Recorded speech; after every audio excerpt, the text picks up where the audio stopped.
Hello ladies and gentlemen of YouTube, I'm here with Kenka the Great, otherwise known as Malcolm Bright. Hello. He is sponsored by Jacksonville Game Center. Jacksonville Game Center. Please tell us a little bit about your deck. Well, this deck got me some wins at some regionals. This was my Crossworlds when Hirudegarn wasn't out yet, but my shop championship for Cool Stuff Games, my locals in Jacksonville actually had theirs late. So I got all the cards. It was just a bunch of one-drops, commons and uncommons and stuff, and 2 foos, which I already had from my SS3 deck that I showed in my deck profile already. So I got my Crossworlds for the very end of Crossworlds with this Hirudegarn build. This chain Zen-oh, and then I got Colossal Warfare, and then I went to the Atlanta Regional and I got my invite. That's why I'm still wearing my player badge, because I just got back from Nationals. But I got my invite with this deck, and it got killed by the Crisis Crusher. Crisis Crusher kills all my 1-drops, and it says my 1-drops can't attack, so I can't awaken. And my only other awakening tool is Digging Deep. And resolving that once a game or twice a game really isn't that effective way of awakening. So the Crisis Crusher strategy just kills my 1-drops. And then the new set with the Frieza Clash of Revenge, Clash of Fate I think it is called, with the red Friezas and everything, means that there's a new card coming out, and I think he's blue, and it says that you can't attack with anything 2 or less. So that just destroys my entire turn 1 through 3 strategy. So I had to remake this deck, and I call it Sneaky Hirudegarn, and I will show you that after I show you this deck. But my experimental deck I'll show you guys later once I get all the cards in the mail. But let's get into the deck profile. And getting straight into the deck profile, I run Hirudegarn as the leader. As you guys know, okay, getting straight into the deck profile, I run Hirudegarn. He is very good for this type of deck. He can destroy your chain Zen-oh pieces early on because they're all battle cards. Any chain Zen-oh pieces that you get, like multiple chain attack trunks or multiple Zen-ohs, you can either charge as blue energy, your 1 blue energy, or you can pitch it away with Hirudegarn's ability. And also, you can destroy your extra cards and your chain Zen-oh pieces later on in the game with Hoy. In his backside, not really relevant in this deck because I chained Zen-oh on turn 3 because I won their 1-drop. But you can chain Zen-oh on turn 4 and then awaken, and you can defend everything, and you might be able to kill your opponent just by the pressure you put on the chain Zen-oh. So getting straight into some of the actual battle cards. Of course, I'll just get into the chain Zen-oh pieces. We run the Zen-oh, of course. That's self-explanatory. And then the chain attack to go with it. Now, the chain attack is really important because you can evolve over the 1-drop, which I'm about to show you. And it only costs 2 energy. Sometimes I evolve over the 1-drop to go straight into one of the different battle cards that we run in the deck, and I'll show you that when I get to it. And of course we run the 4 intensifying fire trunks. Now he allows you to dig through your deck and awaken faster. The reason why I said Crisis Crusher kills this deck is because of the you can't attack with 1-drops, and it KOs your 1-drop, so I can't awaken. And on top of that, I can't even let it sit there for next turn to evolve over the chain attack because it kills the 1-drops as well. And the new strategy with the card from Clash of Fate, from the Frieza set, you actually can't attack with anything 2 or less. So my Sneaky Hirudegarn deck that runs Sneak Attack Vegeta, that's all I'll say about it. because I'm trying to keep it a secret until I come up with a deck profile. But so the one drop is really important, helps you awaken. And then for the other battle cards that I actually run are 4 Kava, just cheap, generic double strike. You need it for the deck. It helps you awaken, and that's pretty much it. Then there's the Digging Deep Vegeta. What he does is he's basically like the yellow version of Digging Deep, where you swing with him. You can take 1 or 2, so he's good when you're stuck at 6. Because people think, oh, he's gonna play a 1-drop and go to 5, and or if they don't want you to be stuck at 5 because you're just gonna awaken next turn with like a 1-drop or something, so it'll keep you at 6, and then that's when you punish them with Digging Deep, because he takes 2 and then he restands and gains 5k. Or normally put a Sensu Bean on top of him to give him the extra 5k for both swings, which is super good. He's 25k for both swings. And for not really a battle card, but he does help us with early game pressure and defending, and that's the Raging Spirit Son Gohan. I do have mine stamped because of the Nationals. My sponsor let me keep Jacksonville Game Center. My sponsor let me keep 3 of the Gohans, which was really nice. So I didn't have to buy that out of pocket. It's really good for early game pressure, especially against Storm or Swap or anything that runs a bunch of 1-drops and stuff like that you can't attack with your leader on your front side, because you need to attack a leader card to get the draw 2. But you can attack battle cards on your back side, because it doesn't matter which if you attack a leader or not. And then some of the utility cards would be your 1-of Flute. That's kind of apparent. I run so many 1-drops that I can just get them back and reuse them.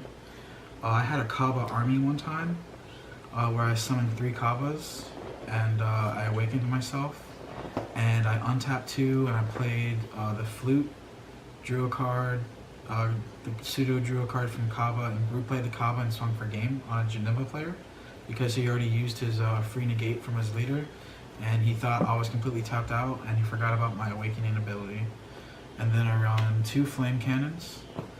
Flame Cannon it's not really needed in this deck. It's more of a win more kind of card, because after you chain Zen-oh, you use this. Don't use it offensively to combo up with unless they Sensu Bean. Use it defensively so you can rip a card out their hand for 2 whole turns. If you do it on your turn, they're only losing a card for 1 turn, but if you do it on their turn, they're losing a card for 2 turns. And they normally don't draw back into it. And then for the untaps, I run 4 Sensu Bean and 4 Unyielding. I shouldn't really have to say anything about these. It's just when you go for like your turn 1 plays with your Kavas and stuff like that, you can flute something back and use one of these to keep going. I don't advise using that strategy unless you guarantee that you're going to go for the chain Zen-oh route, because putting your hand size down on purpose is really bad in this deck, because it doesn't have like a lot of recovery unless you Zen-oh yourself. And then the best super combo in the game, 4 Hoys. Self-explanatory, it's my super combo. You can destroy useless cards, you can destroy extra cards, you can destroy your flame cannons when you don't have the blue energy up that you need to keep for Sensu Bean. And then some more self-explanatory things. Double Strike Champa. You can use him on your 1-drop chunks in conjunction on turn 1 with your Unyieldings. The other thing that you can use him for is when you're using the Zen-oh play. I try to keep as many Champas in my deck as possible so I can try to kill them off the Zen-oh play, so I don't have to always draw a Fu. And then more super combos. Unbreakable, he's red, and the deck is heavily red, so you can charge him as energy. This comes up a lot of the times because a lot of the times you don't want to charge your Champas because you want a double strike. Other cards you don't want to charge are any of your Kabas, your 1-drops, and you want to avoid charging your chain attacks because I like to have as many as possible in the deck. So when I chain Zen-oh, I have a higher chance of drawing them again. But sometimes you want to destroy them depending on the matchup, so you can keep recycling your Zen-oh pieces unless you need to destroy them using Hoi or using your leader ability, which comes up a lot. It comes up very often. And then regular Fu, just draw 2, good pressure, double strike, finishes the game. Self-explanatory on that one. And then two of the Banisher Fu. I was having a lot of problems with blockers. Blockers really kill this deck because you summon a lot of 1-drops and all of your attacks need to count. So I play him, and you can't warp blockers with Mass Sand, so I run him instead, and he's also a cheaper option. So I really recommend him. And I believe that's everything for the deck profile. I will be updating this deck. It's going to be a mono blue version, and I call it Sneaky Hirudegarn. It's going to use the 3-drop Sneak Attack Vegeta to bounce back cards to your opponent's from your hand to their deck, and it just keeps negging them cards while you keep plussing cards. And I don't want to tell you guys too much about it because I do want to keep it a surprise for when I get the cards in the mail. But that is the end of my Chain Zen-oh deck profile. If you enjoyed, please leave a like and rating. And once again, I am sponsored by Jacksonville Game Center, so if you have any singles or anything that you guys need, I'd hit up Jacksonville Game Center. They have the best prices around. We use e-commerce, so that's always good for updating. It updates every Monday, so if you're looking for good prices, I'd see what the prices are when they update on Mondays. And thank you very much for watching. I wanted to know, is there any tips that you have for people out there who want to get sponsored by Jacksonville Game Center too? Do you have any ways that you got sponsored that might help them? Well, I don't know about specifically being sponsored by Jacksonville Game Center unless you're local to Florida in Jacksonville. But as far as like getting your regular sponsor, I suggest if there's any local groups that you can join, the teams that are already established, maybe there's a local team that you can join, or you can join with a group of friends. The best thing to do if you don't have an actual card shop to sponsor you, or an actual team like a PPG or KTM or Bearded or anything like that, I suggest card pulling with your friends. If Tom has a binder and Nick has a binder and Tim has a few cards, and if you all card pull together, you can get all the cards you need, and you can carpool, you can go to events together, and if you are looking to get sponsored by an actual shop, I recommend getting a few of these. An invite to Nats is like one of your best bets to get. I got mine with this Hirudegarn deck that I'm actually showing, and some shop championships. Like you can't do Crossroads anymore. I think they're still doing Colossal Warfare at the very end, and I think Colossal Warfare is done too. The Miraculous Revival set is what we're on right now. But winning your local shop championships, just being an overall good player, and asking the right questions to the right people, and don't expect it to be overnight. My first adventure with my current sponsor, Jacksonville Game Center, they actually said, hey, we'll give you a shirt, we'll give you a mat, but we're not going to pay for anything right now. and I did Atlanta, and I got my invite, and they said, okay, cool, we'll, pay for an entry, and then it became, we'll get your packs, and then it became, we'll sponsor you to go to Nats for free, and I didn't have to pay anything to go to Nats. My trip was completely covered. My hotel was completely covered. All I really had to do was pay for food out of pocket. So yeah, that's my tips. And if you, like I said, if you don't have an actual store, like a local store that can sponsor you, or like a Cool Stuff Games or a Jacksonville Game Center, wherever you're located, then the easiest thing and the best thing to do, especially for people that don't really have a lot of money, is to card pull with your friends. That's probably one of the best ways to start getting into getting sponsored, is to card pull with friends. And that's exactly what I did. Is I card pulled with friends, and then I did a trial with Jacksonville Game Center, and I got my invite, and I've just been getting sponsored for all the tournaments that I go to now. So I'm really appreciative of that.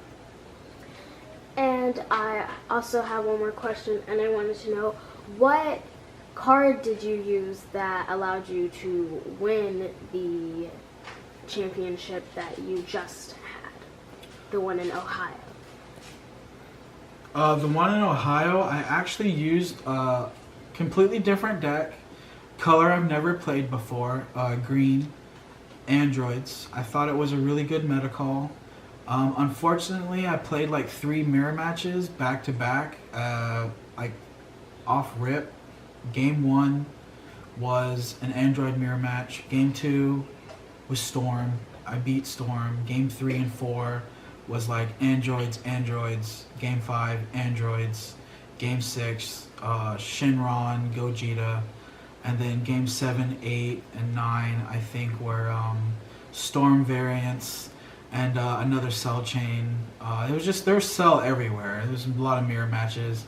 I like the fact that Cell just beats 1-2 swap, and I like that Cell can androids can outgrind each other. So it's really all about who can Cell chain last. So if you Cell chain first and you put them to 3, and they keep a Cell, a 17, and an 18.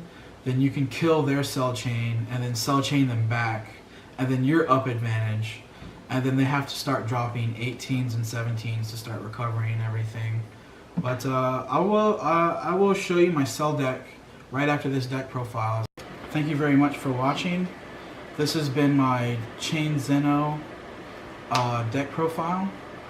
A lot of the times, if your opponent is playing really neg, and they know the Chain Zen-oh is coming, they'll start to defend everything.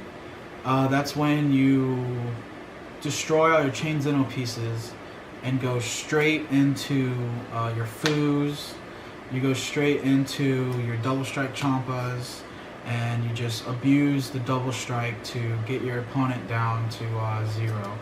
And thank you very much for watching. Hopefully you guys can get sponsored, and you take my deck profile ideas and make them your own. Don't copy card for card.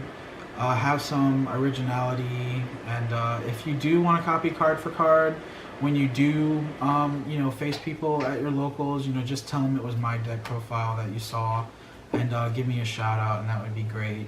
Shout outs to Jacksonville Game Center, my sponsor, Mr. Tim, and everything he does for me for the store. And that's it. Please like, favorite, and subscribe.